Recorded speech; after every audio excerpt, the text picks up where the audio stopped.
getting ready for school. Oh, hi there. You want to know about school? Boy, have you come to the right bird. I'll tell you about school, and you know how I know so much about it? I've been there. Yes, I've been to school for 3 days. And with all that behind me, there's practically nothing I can't tell you about it. You know, you're one lucky duck, because I didn't have anybody to sit down with me and tell me all about what school would be like before I got there. But I'm going to tell you everything I know about school, so when you get there, it'll be a piece of cake. Now, there, I do have one little confession to make. Well, see, before I went to school, I was actually scared. Isn't that a hoot? Well, I really was. I was scared that when I got to school, I wouldn't know a thing about what was going on. And then I walked into the classroom, and guess what was written up on the wall? Give up?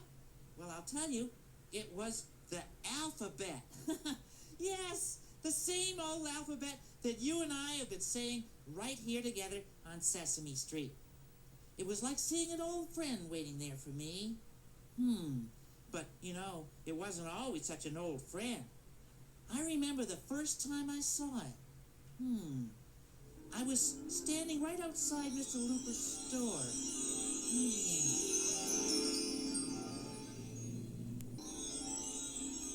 Boy, that alphabet was one welcome sight when I got to school. Anyway, if anybody tells you that the alphabet is the only old friend you'll meet in school, don't you believe it. 'Cause you know what else is in school? Numbers.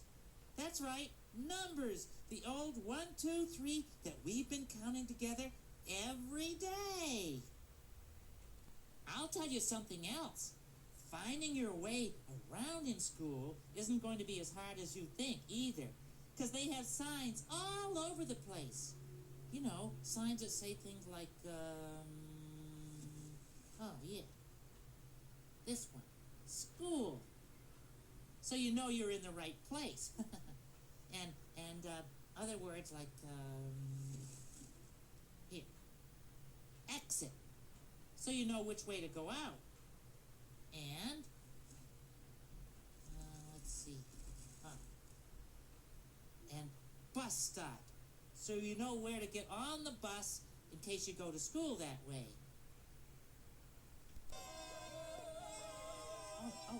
Oh, this, I've got to tell you. I don't know how many people already know about this one, but when you get to school, you might even know some of the other kids in your class. When I went, I met the little girl who lives down there around the corner from the Fix-It shop, and there's a bunch of kids I always play with in the park over there, and they were there. And there was a whole bunch of new kids that I had never met before. Just because you're a good friend of mine, I'll tell you something that most people don't know about school until they get there. Ready? In every room, there are more kids than grown-ups. And the grown-ups are called teachers. Now, I know it sounds strange, but that's the way they've been doing it for years. So, I'll show you how it works. Let's say that I'm the teacher, and Snuffy and the kids here will be the kids in my classroom, okay? Hello, students. Hello, teacher. I'm Mr. Big Bird, your teacher, and today we're going to talk about rhyming. So, if I say the word hat, who can think of a word that rhymes with hat? I can. Oh, I can, Bert. Yeah. Wait a minute. I can, Bert. Okay, now that was the wrong way. See, you might think that everybody has to yell out an answer at the same time, but some genius worked out a great way to make sure that everybody gets a chance to talk in school. I don't think I would have thought of this myself, but get this. This is what you do if you have something to say. You just raise your hand, okay? Let's try it again. Now, who can think of a word that rhymes rhymes with hat. See? The hands are raised. That's the right way to do it. Excuse me, Snuffy, you're supposed to raise your hand, remember? Oh, yeah, good point. Well then, you could raise your snuffle. Oh, good. Yeah. Okay, I'll call on you. Tell me, Snuffy, what is a word that rhymes with hat? Now, what else can I tell you about school? Did I tell you the alphabet would be there? Well, in case I forgot, when you get there, you'll see the alphabet. And now, we have a guest speaker. Mr. Snuffleupagus is going to speak to you about school, because he is also an authority on the subject. He goes to Snuffle Garden every day. So, Mr. Snuffleupagus, in your opinion, what is something important that goes on in school? Well, Bert, everyone makes mistakes, especially when they're trying something new. That is a very worthwhile statement. You know, I personally have made a few mistakes myself. No. And if I can make a mistake, anyone can do it. I've a special secret children ought to know. Yes, they should. It's about the little mistakes you make as you begin to grow. If you make a mistake, you shouldn't start to cry. Oh, no. Mistakes are not so bad, and here is why. Oh, everyone makes mistakes, so yes, they do. Your sister and your brother and your dad and mother too. People, small people, matter of fact, all people. Everyone makes mistakes, so why can't you? You know, kids, I have even made a few mistakes myself. Wow. Make a mistake while counting up to 10. Up to 10. Well, don't get mad and don't be sad. Just start to count again. And if you should only get to 8 or 9, 8 or 9. I'm still your friend and I still like the fun. Oh, Cause everyone makes mistakes, so yes they do. Your sister and your brother and your dad and mother too. Big people, small people, matter of fact, all people. Everyone makes mistakes, so why can't you? If everyone in the whole wide world makes mistakes, then why can't you? Ha, thank you. Now, what should I tell them next? Have I mentioned the alphabet? I don't know, Bird. No, not as well. You can't talk too much about the alphabet.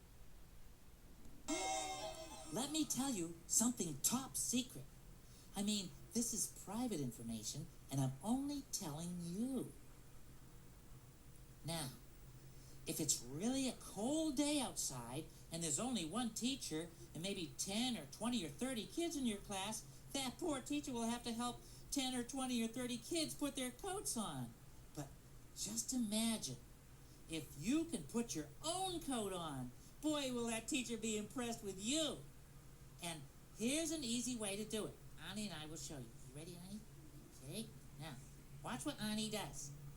She puts the coat on the ground or on the floor, spreads it out like that, and then she puts her hands in, and she picks it up, and puts it over her head, and it fits right on. Okay, did you see that? Want us to do it one more time? So you can do it again. We'll do it really slowly, Ani. Okay, see? Now, first of all, she puts the coat down. She puts it on the floor, facing away from her, see? Like that.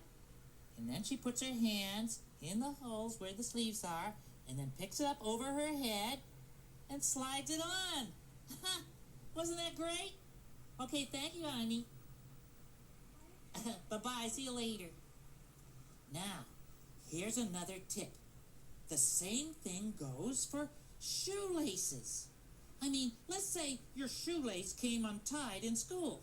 Well, you can always ask the teacher to do it for you, or you can tie it yourself. And here's David to show you how. Did you get that? Because if you didn't, it's no problem. Just ask a grown-up to press the rewind button on this machine, and you can watch the little song over again. Or you can watch Snuffy tie his shoes. See? His laces are untied. Just thought of something. What? You don't have fingers to tie your laces. How are you going to tie your sneakers? Easy, Bird. Watch this. Watch my left sneaker. Okay. Yeah. Wow. That was really great. Thanks, Snuffy. So, there you have 2 tips on how to help your teachers. And incidentally, make them think you're pretty swell. Now, what else can I tell you about school? Did you tell him about the alphabet, Bird? Yes. Good thinking, Snuffy. So, that's about it. If you walk into the first day of school knowing this stuff, you've got it made. And you'll have a swell time. Well, you don't have to thank me because it's my pleasure. I always like doing things for good friends like you. And listen, after you start school and you're there for a while and you've learned how to write, why don't you drop me a card? Really, I'd be interested in knowing how you're doing. Wait. Did I tell you about the alphabet? Yeah, probably. Well, bye-bye.